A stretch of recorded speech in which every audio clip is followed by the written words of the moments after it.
Jason Grayson doesn't coach his son's team because he wants to be in charge or ensure their success. It's much deeper than that. We're playing in a 7-on-7 league, and you'll hear us say constantly, you do your 1-7. It's important for them to see what others on the team are doing well and being okay with calling that out.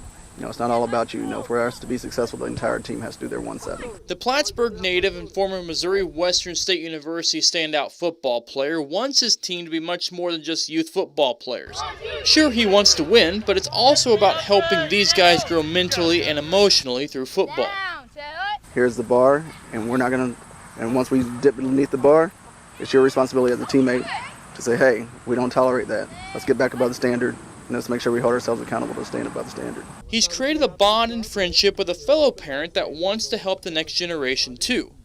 But there's a small catch. There's a deep-seated rivalry between the two. It's just been great to find somebody of like mind that understands really the purpose of athletics, the opportunity we have to make a difference in these kids' lives, and we're working together.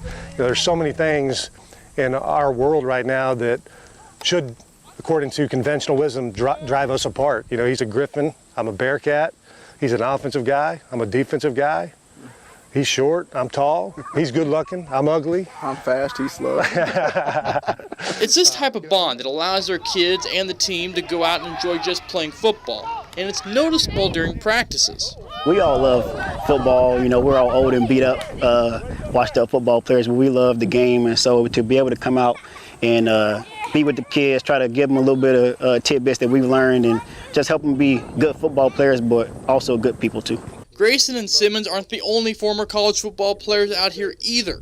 Through work connections and moving halfway across the country, former Virginia Tech cornerback Chris Caver finds himself buying into the same mentality. Football is like an equalizer. No matter where you come from or what kind of background you have, if you get on the field, everybody's equal, and it's all about how hard you go, how much effort you have, and what's your attitude. Besides the organized drills, perhaps the most valuable piece of the weekly practices comes after the final whistle.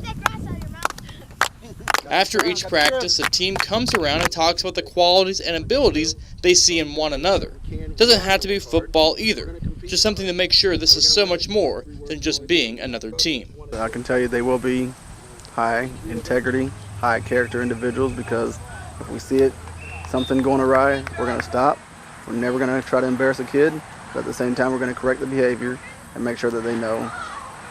We intentionally went on day one. First thing we did with practice after introductions was let's talk about the standards that we're going to accept to be on our team. We're just coming alongside the parents to help them raise their boys into the types of leaders that this community needs 20 years from now.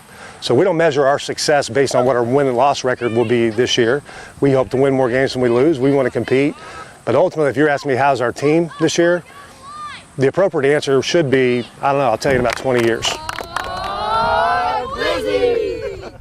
Good work, fellas. Good work. Hey, everybody's